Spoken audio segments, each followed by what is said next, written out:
Bien-aimés dans le Seigneur, nous vous saluons vous tous, vous qui êtes les abonnés de la chaîne Dans sa présence Dallas avec la révérende Chiki Omatuku.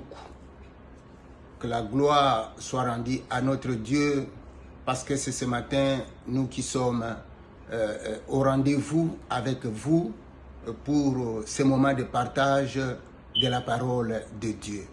Je bénis d'abord le Seigneur qui a touché le cœur de cette femme de Dieu pour qu'en ces jours nous soyons invités parmi les gens qui peuvent parler de Dieu sur sa chaîne.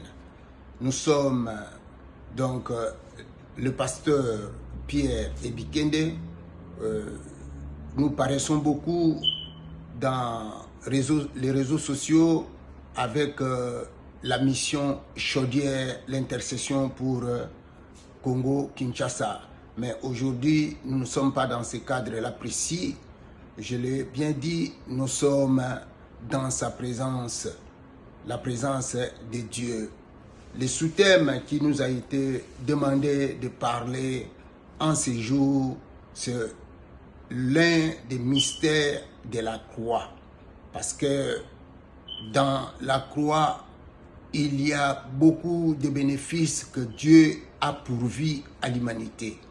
Mais ce matin, le sous-thème, c'est centré sur la réconciliation. Donc la croix de Jésus-Christ avec l'œuvre de la réconciliation.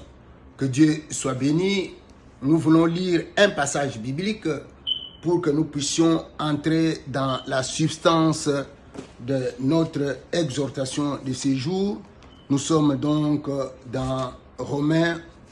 Je prends le chapitre 3 et je vais aller tout droit au verset 23. Il est écrit ceci. Car tous ont péché et sont privés de la gloire de Dieu. Et ils sont gratuitement justifiés par sa grâce, par les moyens de la rédemption qui est en Jésus-Christ de Nazareth. Bien-aimés, ce passage est en train d'introduire la déchéance de l'humanité entière au regard de Dieu.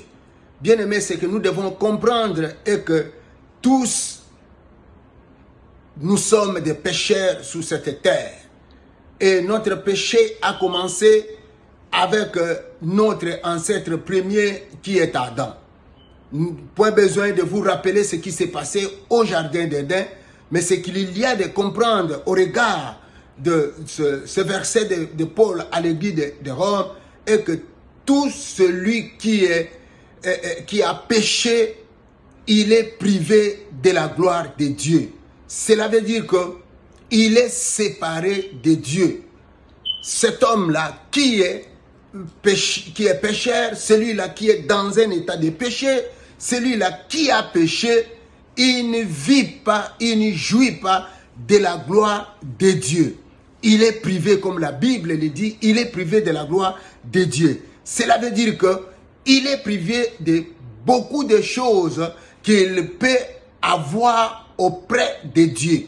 Puisque nous savons que Dieu, c'est celui-là qui nous a destiné toutes choses sur cette terre. Bien-aimés dans le Seigneur, ce matin, il y a beaucoup de choses qui nous manquent parce que nous sommes pécheurs, parce que nous avons péché au-devant de Dieu, comme il était au jardin d'Éden. Le premier bénéfice que Adam a perdu quand ils sont tombés dans les péchés, c'est la séparation d'avec Dieu. La communion qu'il y avait entre lui et Dieu était arrêtée, était séparée. Et là, c'est ce qui est très important. Quand quelqu'un n'est plus en communion avec Dieu, quand quelqu'un vit en inimitié avec Dieu, cela veut dire que l'inimitié est en train d'aller dans tout ce qu'il y a, tout ce qu'il avait pour lui, comme c'était avec Adam aussi. Donc, la personne qui est en inimitié avec Dieu, cette personne-là n'est plus compté parmi le peuple de Dieu. La gloire de Dieu dont nous sommes en train de parler ici, c'est beaucoup plus dans un langage spirituel. Il est privé de l'héritage de Dieu. Il est privé du privilège d'être en contact, en communion avec Dieu. Donc, il n'est plus compté parmi les saints de Dieu. Il n'est plus compté parmi les peuples, les enfants de Dieu.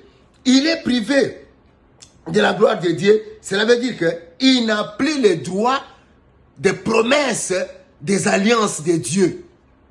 Or, nous qui sommes les enfants de Dieu, ou ceux qui sont des enfants de Dieu, ils vivent selon les promesses de Dieu. C'est ça l'héritage que Dieu leur a disposé.